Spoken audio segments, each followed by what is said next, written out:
ओफो नैना बेटा, ये सब क्या है? तूने फिर से रोटी के साथ अचार और चटनी बना दी। फ्रिज में सब्जियां रखी हैं, वो क्यों नहीं बनाई? माँ आप जो बनाए खा लो ना। आपको पता है सब्जी बनाने में कितना टाइम लगता है। पहले उसको धो, छीलो, काटो और फिर बनाओ। इतनी देर कौन गैस के पास खड़ा रहेगा? ना वो बना, मेरे बस की तो नहीं है। अरे कल को ससुराल जाएगी तो वहां भी क्या ऐसे ही आलस दिखाएगी? उन लोगों को भी बिना सब्जी की ही रोटी खिलाएगी। आप हर बार ससुराल वालों को बीच में क्यों ले आती हो? और इसीलिए तो आपसे कहती हूँ मेरे लिए कोई बड़ा ससुराल ढूंढना जहाँ नौकर चाकर हो, ताकि मुझे ना ये सब ना करना पड़े। ऐसे ही कुछ समय बीत जाता है और नैना के लिए एक बड़े घर का रिश्ता आता है और कुछ समय बाद नैना ब्याह कर अपने ससुराल चली जाती है। शादी के अगले दिन उसकी पहली रसोई की रस्म होती है। वो रसोई में जाती है तो वहां का गैस चूल्हा देखकर हैरान रह जाती है। हे राम, इतना बड़ा गैस चूल्हा! खैर मुझे क्या, अच्छा ही है, ऐसे जल्दी खाना बन जाएगा। फिर वो तरह तरह के पकवान बनाती है। पूरी, कचौरी, आलू की सब्जी, हलवा, रायता सब बनकर तैयार हो गया। अब देखना कैसे ये लोग मेरे हाथ का खाना खाएंगे तो खुश हो जाएंगे। वो मन ही मन ये सब सोच रही होती है कि तभी नैना की ननद डिम्पल और जेठानी अनीता वहां आती है। अरे वाह, खुशबू तो बड़ी अच्छी आ रही है। लेकिन ये क्या, ये तो आधा ही खाना बना है। नहीं दीदी, मैंने तो आलू पूरी, हलवा, रायता सब बनाया है। तुम नई नई हो ना, इसीलिए शायद तुम्हें अभी यहाँ के रूल्स पता नहीं। यहाँ खाने में एक नहीं बल्कि 10-10 सब्जियां बनती हैं एक वक्त पर। क्या? इसका मतलब इसीलिए वो इतना बड़ा गैस चूल्हा रखा हुआ है? हाँ और क्या। तुम तो ऐसे हैरान हो रही हो जैसे मैंने तुम्हें 10 नहीं बल्कि 100 सब्जियां बनाने के लिए बोल दिया हो। वो क्या है ना, यहाँ हर किसी को अलग अलग सब्जी पसंद है। अब 1-2 सब्जियां ही बनेंगी तो कुछ लोग तो भूखे ही रह जाएंगे, इसलिए 10 तरह की सब्जियां बनती हैं। अगर किसी को ये ना खाना हो तो वो खा ले, वो न खाना हो तो कुछ और खा ले। हाँ छोटी भाभी, और आज आप इस घर की परंपरा को आगे बढ़ाओ और फिर हम सबको खाने की टेबल पर बुला लेते हैं। बेचारी नैना की तो ये बात सुनते ही होश उड़ जाते हैं। चल बेटा नैना, हो जा शुरू। अब बन जा तू झांसी की रानी और बना डाल 10 सब्जियां। इतनी सब्जियां तो मेरी शादी में भी नहीं बनी थी जितनी ये लोग मुझसे एक वक्त में ही बनवा लेंगे। कुछ समय बाद वो सबके लिए खाना परोसती है तो उसके हाथों का खाना खाकर सब उसकी खूब तारीफ करते हैं। वाह, क्या कमाल का स्वाद है इन सब्जियों में। सचमुच छोटी बहू, तुम्हारे हाथों में तो जादू है। अब से तुम ही रसोई में 10 तरह की सब्जियां बनाओगी। अब तेरा क्या होगा नैना? बड़ी ऐश मार ली तूने माँ के घर में, अब अच्छे से शामत आई है तेरी। ऐसे कुछ दिन बाद बरसात का मौसम शुरू हो जाता है। बाहर का सुहाना मौसम देखकर नैना सोचती है, अरे वाह, आज तो गर्मा गर्म पकौड़े खाने वाला मौसम हो रहा है। ऐसा करती हूँ, सबको गर्मा गर्म पकौड़े बनाकर खिला देती हूँ। तेल में तले होने के कारण वो भारी होते, जिससे सबका पेट भर जाएगा। और साथ में थोड़ी कचौड़ी भी तल देती हूँ। आज शाम का डिनर यही हो जाएगा और मुझे इतनी सारी सब्जियां बनाने से छुट्टी मिल जाएगी। नैना जल्दी से रसोई में जाती है और पकौड़े बनाकर ले आती है। अरे भाभी, ये क्या बना दिया आपने? हमें नहीं खाना ये सब। हमें तो आलू की सब्जी, पनीर भुर्जी, फ्राई भिंडी ये खाना है। और मेरे लिए कद्दू की सब्जी, खट्टी मीठी वाली, और बैंगन का भरता। और मेरे लिए तुम बीन्स की सब्जी, फ्राई गोभी बना देना। और साथ में अरबी की सब्जी, कमल ककड़ी की सब्जी, और हाँ, करेले भी बना लेना। हे भगवान, इन लोगों में अक्ल नाम की चीज है कि नहीं। बारिश के मौसम में जहाँ सब इस तरह का चटपटा खाना खाने को तरसते हैं, तो वही इन लोगों को अभी भी 10 तरह की सब्जी खानी है। हे भगवान, ये कहाँ आकर फंस गई मैं। बेचारी नैना रसोई में जाकर 10 तरह की सब्जियां बनाने में जुट जाती है। ये लो, ससुराल में मेरी पहली बारिश है, मुझे इसके मजे लेने चाहिए। तो मुझे छोड़कर सारे घर वाले बारिश के मजे ले रहे हैं और मैं यहाँ चूल्हे के पास खड़े होकर जल रही हूँ। गलती भी मेरी है जो पहले ही दिन इन्हें अच्छा खाना बनाकर खिला दिया। पहले पता होता तो लाल मिर्च का सारा डब्बा उड़ेल कर बना देती इनके लिए, फिर कभी नहीं बोलते मुझे सब्जी बनाने के लिए। गुस्से में नैना खाना बना रही थी कि तभी सब्जी का गर्म गर्म छींटा उसकी आंख में लगता है। मेरी माँ। धीरे धीरे उसकी आंख लाल होने लगती है। फिर रात को जब वो सोती है तो जलन के मारे उसे और तकलीफ होती है, जिस कारण वो ठीक से सो भी नहीं पाती। मेरी आंख। अरे नैना, ये तुम्हारी आंख में लालपन तो बढ़ते जा रहा है। मैं आई ड्रॉप डाल देता हूँ, उससे तुम्हें आराम मिलेगा। रौनक नैना की आंखों में आई ड्रॉप डाल देता है, जिससे वो चैन की नींद सो जाती है। लेकिन धीरे धीरे उसकी आंखों में जलन और दर्द बढ़ता जाता है। फिर ऐसे ही कुछ समय बीत जाता है। एक रोज अलग अलग तरह की 10 सब्जियां बनाकर तुम्हें परेशान हो जाती हूँ। घर में सब्जी भी नहीं है और बाहर बारिश भी तेज हो रही है। एक काम करती हूँ, आज आलू की अलग अलग तरह की 10 सब्जियां बना देती हूँ। वो आलू की अलग अलग तरह की सब्जियां जैसे दम आलू, आलू के गुटके, आलू की रसेदार सब्जी जैसी चीजें बनाकर तैयार कर लेती है, जिसे देख उसके ससुराल वाले नाक सिकोड़ते हुए कहते हैं, ये क्या बना डाला, आलू की सब्जी, वो भी 10 तरीके से।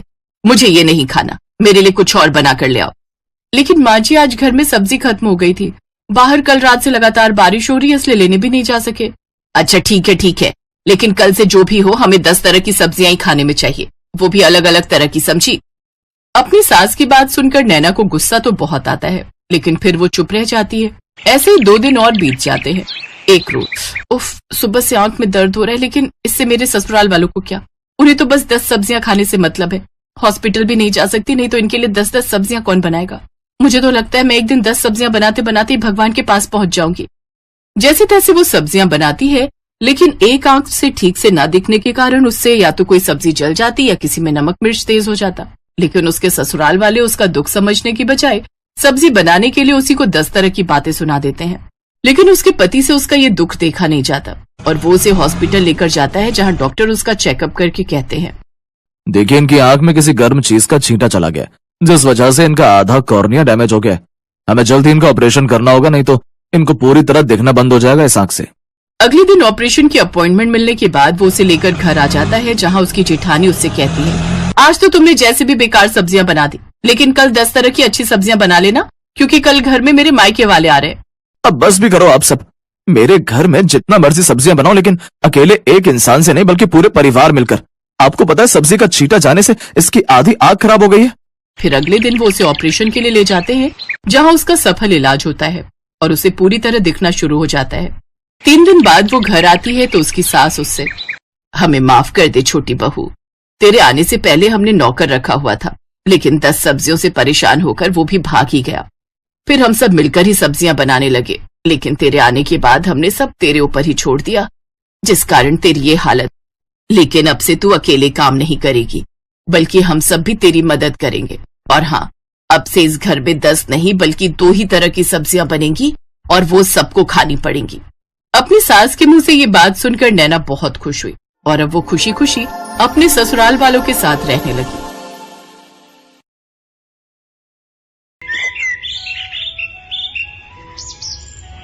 नूरपुर गांव में रहने वाली सीमा और अंकु 2 भाई बहन थे। वो बचपन से ही अनाथ थे।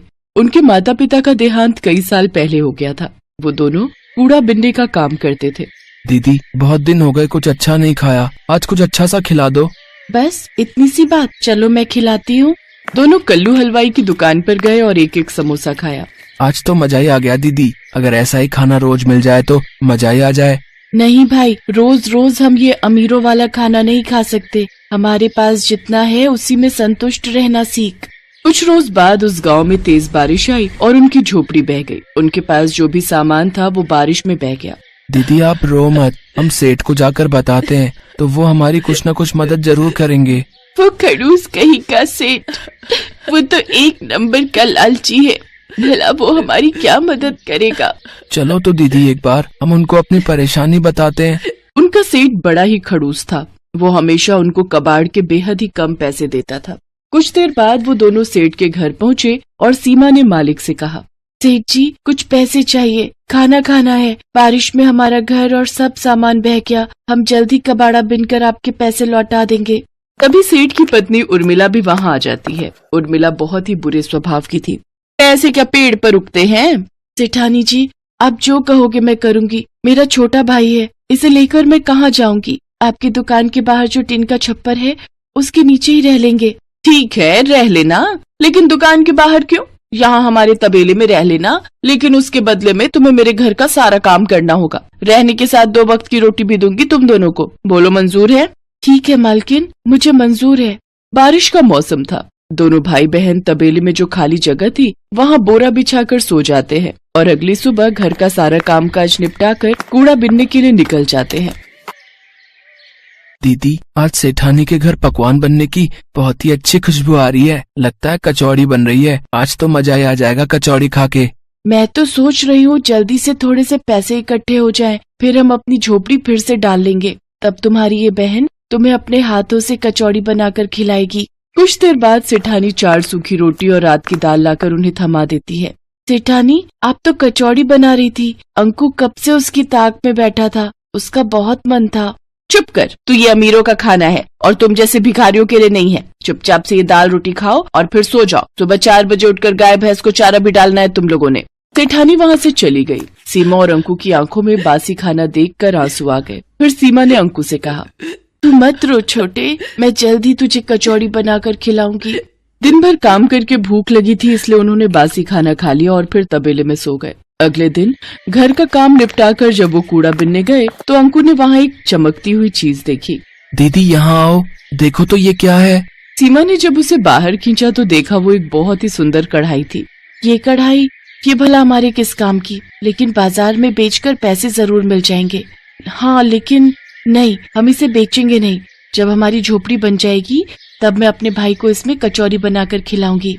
वो दोनों छुपकर उस कढ़ाई को तबेले में ले आए। अपने हाथ में कढ़ाई लिए सीमा अंकु से कहती है, एक दिन मैं अपने अंकु के लिए इसी कढ़ाई में कचौरी बनाऊंगी।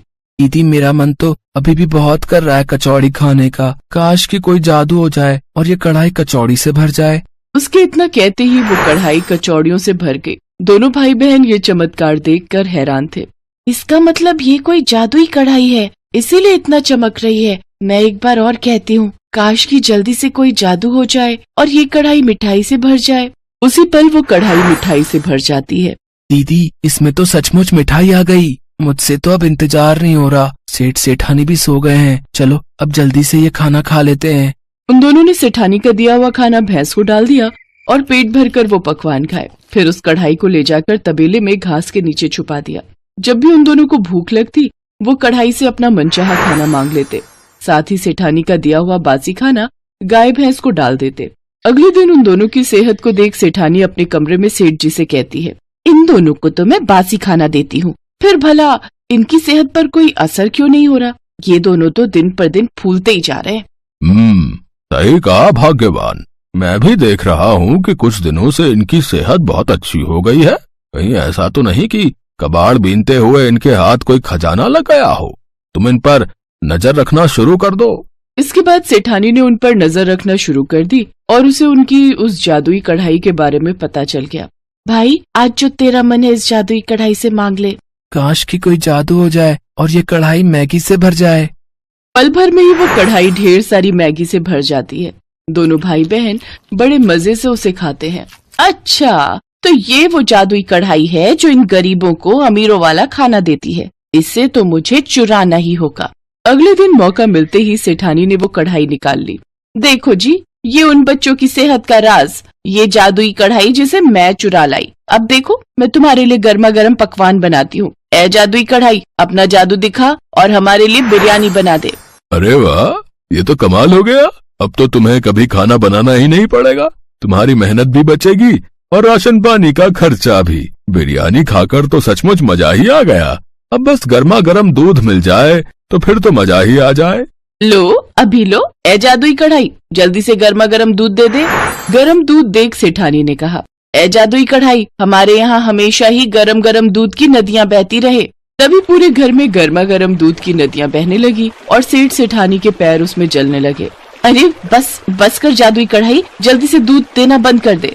दोनों के पैरों में खौलते दूध से छाले पड़ गए, लेकिन कहीं किसी को इस बारे में पता न चल जाए, इस कारण वो चुपचाप वो दर्द सहते रहे। सीमा ने ये सब देख लिया और दरवाजे पर खड़ी सीमा कहने लगी, आज आपके लालच ने सेठानी जी आपको कितनी बुरी तरह जला दिया। काश की कोई जादू हो जाए और ठंडे पानी से ये घर बढ़ जाए। कढ़ाई से ठंडा पानी निकलने लगा और सेठ सेठानी जलने से बच गए। ए जादुई कढ़ाई, तू जहाँ से भी आई है वहीं वापस चली जा। सेठ सेठानी दोनों ने अपने किए की सीमा से माफी मांगी। वो जादुई कढ़ाई हमेशा हमेशा के लिए गायब हो गई। तुम नहीं होती तो आज हम जल ही जाते। तुमने हमारी जान बचाई है, इसलिए आज से तुम तबेले में नहीं, मेरे घर में मेरे बच्चे बनकर रहोगे। साथ ही अब मैं तुम्हें रोज अमीरों वाला खाना खिलाऊंगी। उस दिन के बाद से सेठ सेठानी दोनों बच्चों को अपने बच्चों की तरह प्यार करने लगे और उन्हें अच्छे स्कूल में पढ़ने के लिए डाल दिया।